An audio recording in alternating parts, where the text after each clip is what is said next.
Olá, boa noite. Uma manobra dos senadores acabou adiando a votação do veto da presidente Dilma Rousseff, que impede o reajuste no salário dos servidores da SUFRAMA. Esta manhã, a categoria voltou a se reunir para decidir que a greve vai continuar.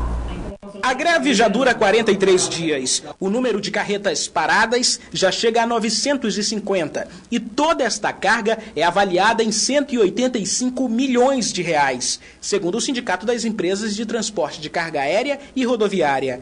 E nós temos um registro de carga com mais de 30 dias, poxa, isso não é possível. Quem comprou essa carga vai ter que pagar esse título. E para pagar esse título ele precisa ter o produto para colocar na prateleira para vender. Se é caso da indústria, precisa ter lá para produzir.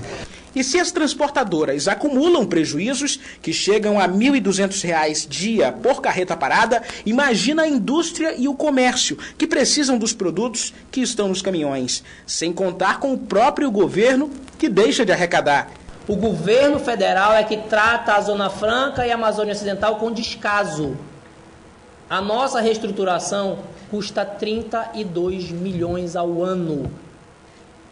Nós arrecadamos, ano passado, 500 milhões. O contingenciamento este ano será de 337 milhões. Nós nos pagamos. Não haverá qualquer custo para o governo federal. É só má vontade. São 730 funcionários da SUFRAMA em greve.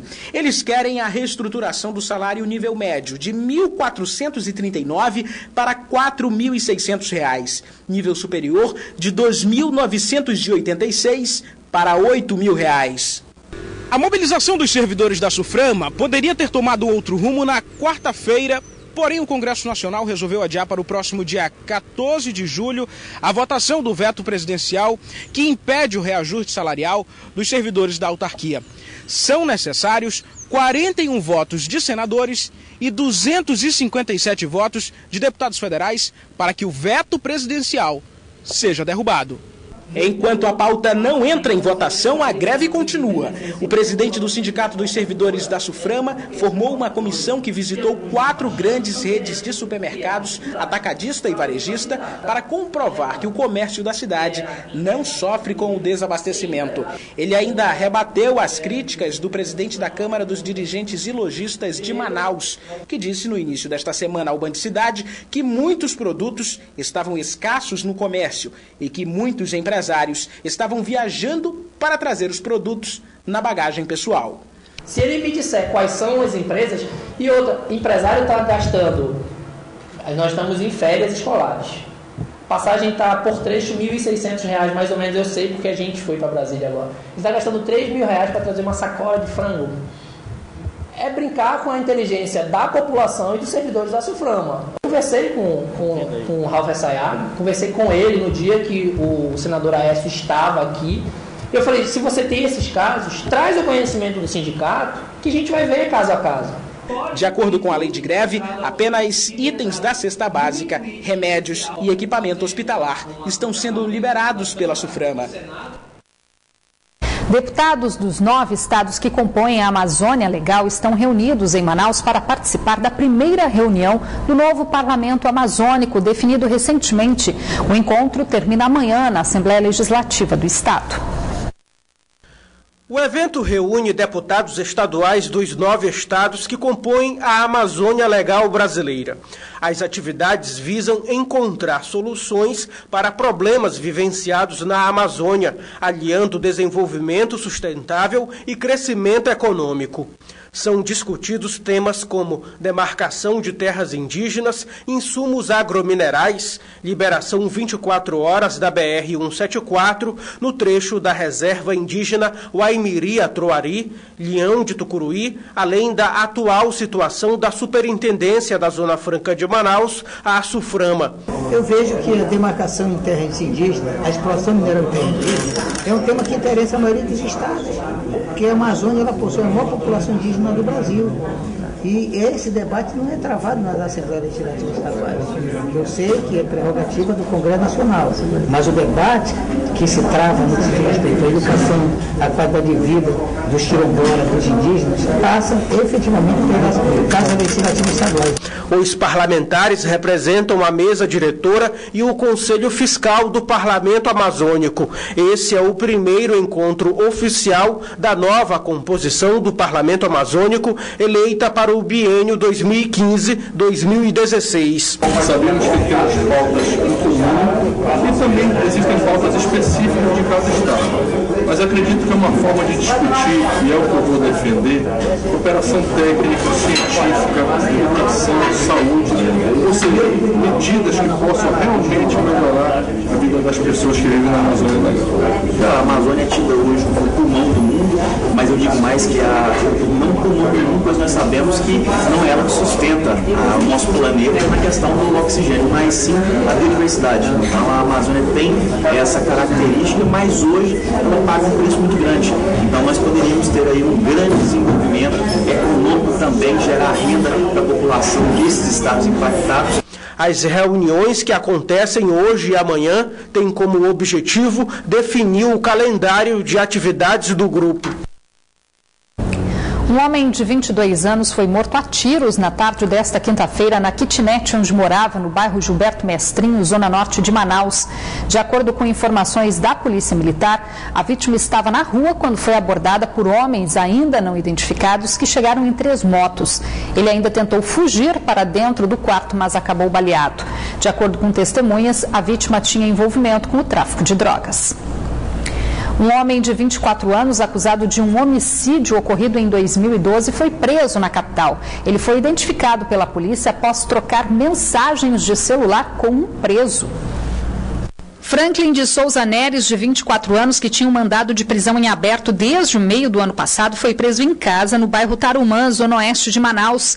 Ele é suspeito de matar um homem de 26 anos com 2 tiros na cabeça em 2012 no bairro Alvorada, zona oeste da cidade. O suspeito estava com um adolescente que também foi apreendido. Com eles, a polícia apreendeu 1 quilo de drogas e uma balança. Ainda segundo a polícia, o suspeito negou a autoria do crime, alegando ter sido obrigado por um traficante já morto a assumir o homicídio devido a uma dívida de R$2.000.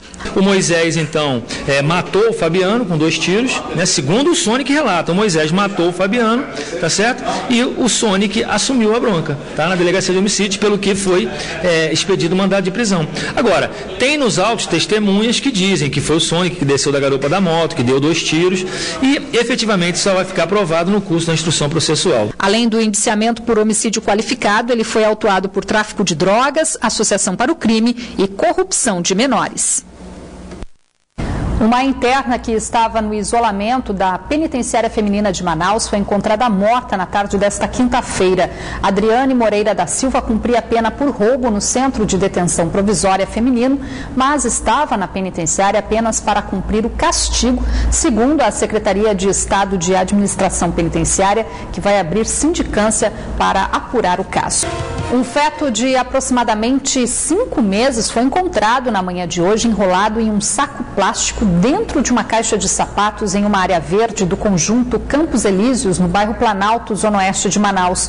O feto foi encontrado por moradores que estavam fazendo limpeza na área e chamaram a polícia. O feto foi removido pelo IML e até o momento a mulher que teria feito o suposto aborto não foi identificada. A Câmara de Vereadores de Manaus ainda aguarda notificação da Justiça do Amazonas, que esta semana derrubou a lei do estacionamento fracionado para recorrer da decisão. Além disso, os vereadores também prometem reforçar as fiscalizações para evitar que a suspensão da lei abra brecha para a cobrança de preços abusivos. Enquanto isso, para não desembolsar mais, muitos motoristas se arriscam estacionando em locais proibidos. Quando o assunto é estacionar por aqui, existe um dilema. O motorista que precisa desembolsar para usar os estacionamentos comerciais ou privados em Manaus tem muitos motivos para generalizar a reclamação. Você acaba tendo que gastar, além da gasolina, da manutenção do seu carro, manutenção dos pneus, você tem que pagar um preço muito alto ainda para deixar o seu carro... O mais justo para o motorista está na ponta da língua. Eu acho que devia ser proporcional ao tempo que você fica no local. Então acho que se fosse fracionado seria mais justo do que um valor fixo.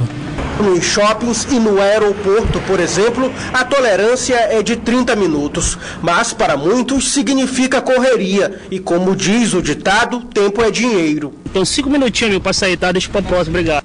Na capital, a derrubada da lei do estacionamento fracionado volta a obrigar os órgãos de defesa do consumidor a intensificar as fiscalizações sobre a cobrança de preços abusivos. É o que garante o presidente da Comissão de Direitos do Consumidor da Câmara Municipal de Manaus, vereador Álvaro Campelo. Enquanto a lei ainda estava em vigência, nós já constatávamos os abusos. Agora, com a derrubada da lei, a minha preocupação e a da Comissão de Defesa do Consumidor é justamente essa. Ontem, eu já estive na sede do PROCON Municipal, conversando com o ouvidor do município, Alessandro Cohen, e nós já estamos preparando fiscalizações, voltando a esses estabelecimentos, justamente para combater essa possível abusividade. Após vários adiamentos para o julgamento, a lei do estacionamento foi derrubada pelo Tribunal de Justiça do Amazonas na última terça-feira, a favor da Associação Brasileira de Shopping Centers. Na decisão, o Pleno julgou a lei como inconstitucional. A decisão acaba desmoralizando o entendimento dos vereadores.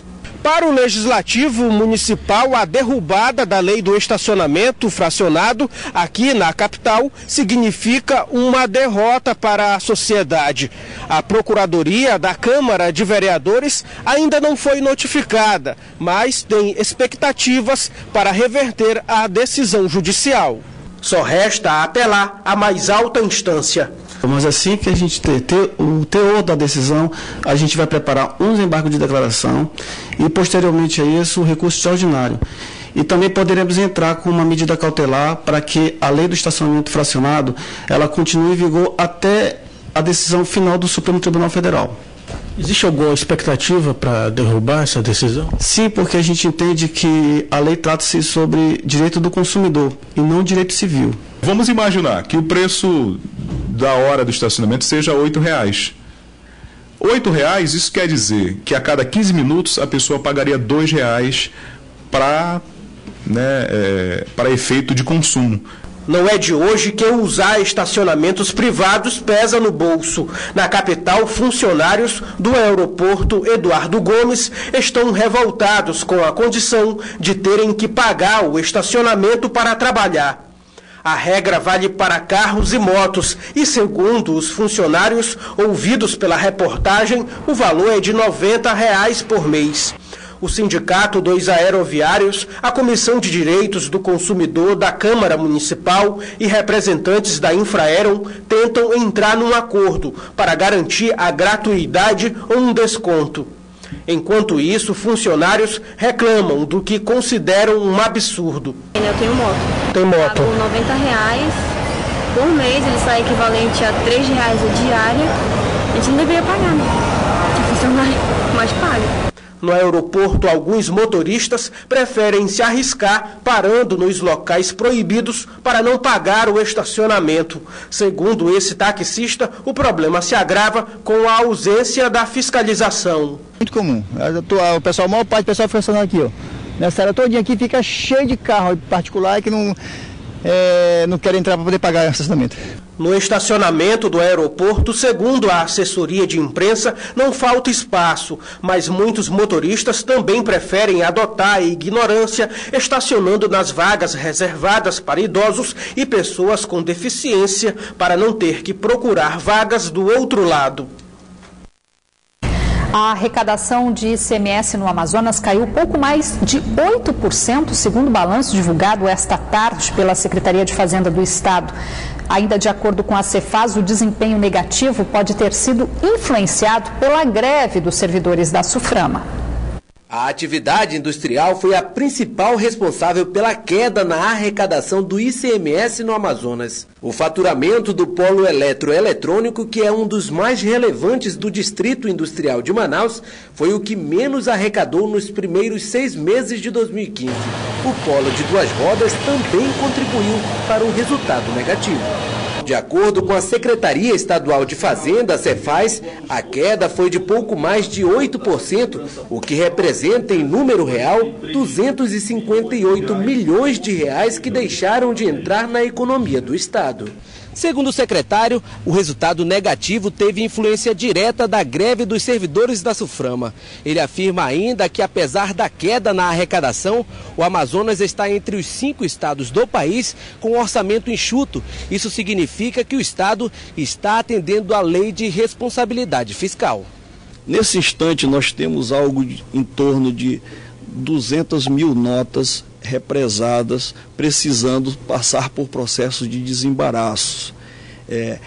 Isso dá em torno de 2 bilhões e 700 milhões de faturamento. De acordo com as nossas estimativas, se desembaraçado tivesse sido feitas essas notas, se tivessem passado por processo de desembaraço, nós teria ingressado nos cofres públicos algo em torno de 150 a 200 milhões de reais. Dados da Fazenda Estadual mostram ainda que, apesar da queda na arrecadação no primeiro semestre, o Amazonas tem equilibrado os gastos e fez uma arrecadação extra de 90 milhões de reais nesse período. Resultado da cobrança dos inadimplentes incluídos na dívida ativa do Estado. E os cortes no orçamento devem continuar nos próximos meses. Estamos avaliando a possibilidade, dependendo de como se comportar o quadro nacional, de aprofundarmos as reformas que foram iniciadas no início do ano. Segundo a Suframa, nos próximos meses deve haver um recuo na produção dos principais produtos do polo industrial de Manaus em comparação ao mesmo período do ano passado. Isso porque deve continuar a redução no consumo e em razão das incertezas econômicas. E para tentar desviar a crise, o governo do estado estuda ainda conceder a desoneração de vários segmentos do polo industrial na tentativa de manter a economia do Amazonas ativa. Vamos conferir agora a previsão do tempo para esta sexta-feira aqui na capital e também no interior.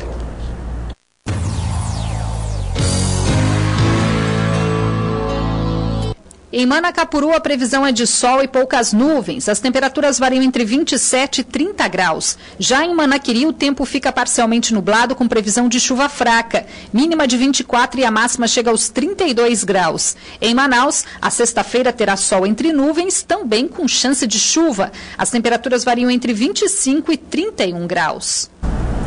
O Rio Negro recuou mais 2 centímetros nesta quinta-feira e atingiu a cota de 29 metros e 62 centímetros. Sinal de que a vazante já pode ter começado. Mas, segundo os especialistas, a influência das mudanças climáticas no comportamento dos rios no Amazonas nas últimas cheias serve de alerta para as autoridades e também para a área da construção civil, devido à necessidade de mais investimentos, não só para reduzir os impactos provocados pela subida das águas. No Amazonas, a cheia dos rios já dá sinais de que está chegando ao fim, mas com o início da vazante, a preocupação não acaba. Manaus registrou esse ano a 4ª maior cheia da história, mas foi no interior do estado que a enchente de 2015 superou as expectativas em boa parte dos municípios. O superintendente regional do Serviço Geológico do Brasil faz um alerta. A tendência para os próximos anos também é de grandes cheias devido às mudanças climáticas. O que nós temos observado aqui na região é que dos últimos 10 anos para cá, as cheias têm sido muito grandes. E dos últimos 5 anos para cá, são cheias que se enquadram entre as 10 maiores ou as 5 maiores já registradas na série histórica. Isso tem uma consequência para a população muito grande, né, que a população acaba sofrendo bastante com o período das cheias. E essa recorrência das cheias na Amazônia está vinculada ao quê? Uma maior umidade que vem do oceano, que fica retida aqui na Amazônia e, portanto, o nível dos rios tem se mantido elevado tanto para cheias quanto também para vazante, como a gente pode observar aqui nesse gráfico, que de 2010 para cá houve uma inversão e as vazantes são cada vez menores e cheias cada vez maiores.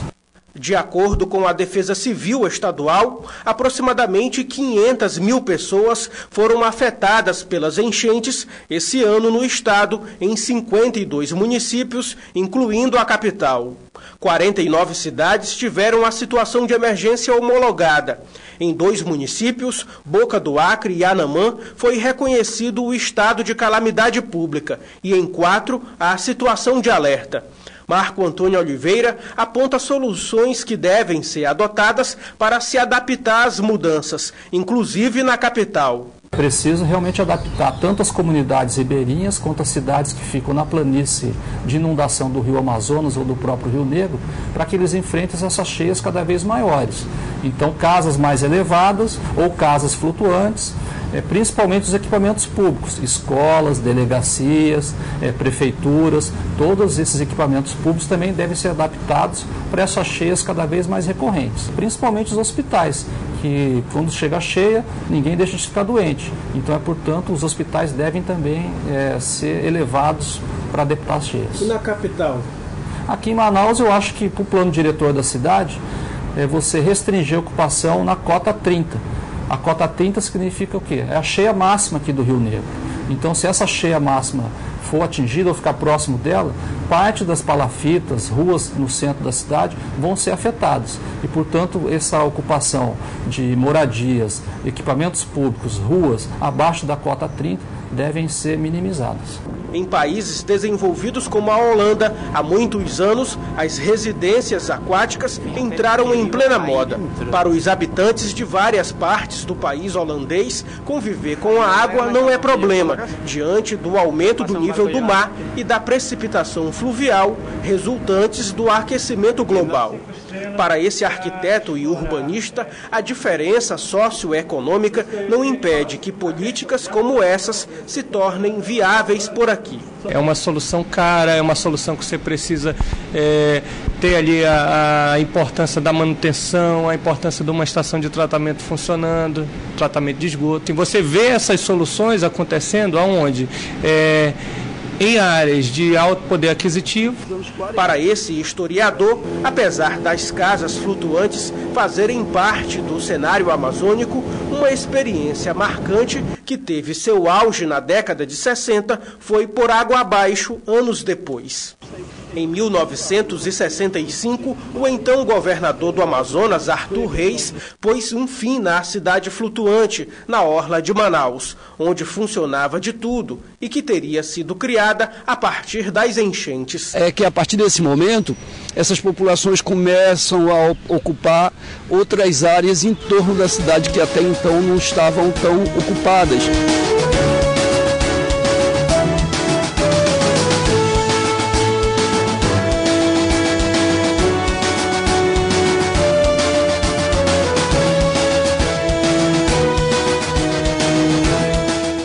Um motociclista foi preso na madrugada de hoje após furar uma blitz do Detran que tinha o objetivo de combater os rachas em algumas ruas da capital.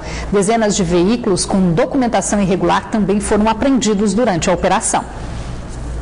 Wellington Rodrigues da Silva, de 23 anos, foi preso após ter furado uma blitz do Detran na madrugada de hoje na Ponta Negra, zona oeste da capital. O motociclista ainda teria efetuado 2 disparos contra os agentes, mas o tiro atingiu a perna de outro motociclista que passava pelo local. Após o flagrante, os agentes constataram que a carteira de habilitação dele está cassada desde outubro do ano passado.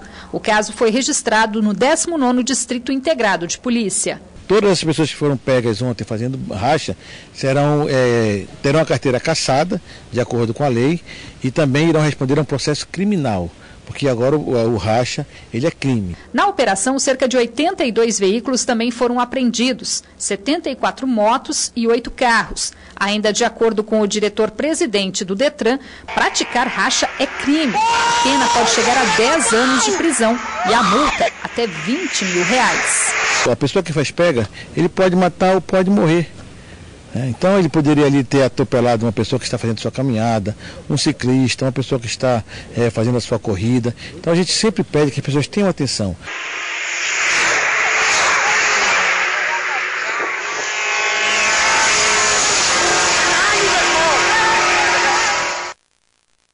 como tem sido frequente esses rachas aqui em Manaus. Um dia depois de ter sido rejeitada a PEC que prevê a redução da maioridade penal de 18 para 16 anos, voltou à pauta da Câmara Federal na noite de ontem. E após muita polêmica, a proposta foi aprovada com alterações no texto. O resultado do pleito foi de 323 votos a favor, 155 contra e 2 abstenções. O novo texto aprovado pelos deputados prevê a redução da maioridade penal de 18 para 16 anos apenas para casos de crimes hediondos, como estupro, sequestro, latrocínio, homicídio qualificado e doloso e lesão corporal seguida de morte. A alteração também prevê que esses menores devem cumprir a pena em presídios separados. A emenda ao texto rejeitado na última terça-feira deixou de fora crimes como roubo, tortura, tráfico de drogas e lesão corporal grave. Mas para entrar em vigor, a proposta ainda precisa ser aprovada em segundo turno na Câmara Federal e em 2 turnos no Senado. A discussão também divide opiniões no Amazonas, onde o sistema prisional, que tem capacidade para pouco mais de 3 mil presos, está superlotado. A população carcerária hoje passa de 9 mil detentos. Atualmente, no Amazonas, 165 menores passam pelo processo socioeducativo em 7 unidades de internação do estado. Agora vamos falar de esporte. A equipe da Newton Lins foi a grande campeã durante a final do Campeonato Amazonense de Vôlei Juvenil na categoria Sub-19.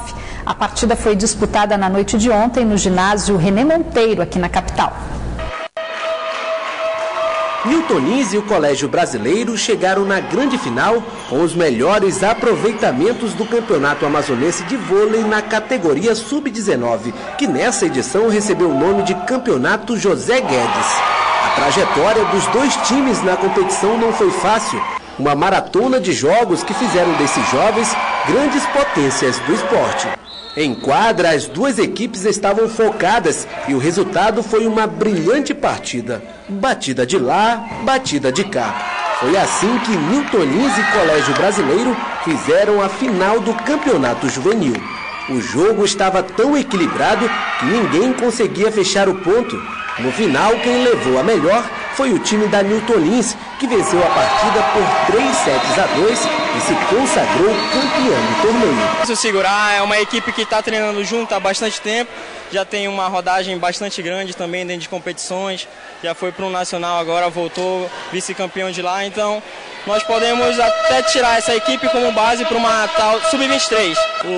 3 atletas aqui que infelizmente não puderam estar aqui por causa de um acidente. A gente está buscando essa vitória por eles e pela gente também aqui. E é assim, desse jeito, aos poucos que o vôlei do Amazonas ganha novas caras e revela grandes campeões. Parabéns às equipes. O Band Cidade de hoje fica por aqui, mas não se esqueça que você também pode acompanhar a nossa programação pelo Facebook. Basta acessar facebook.com/Band Amazonas e curta lá a nossa fanpage.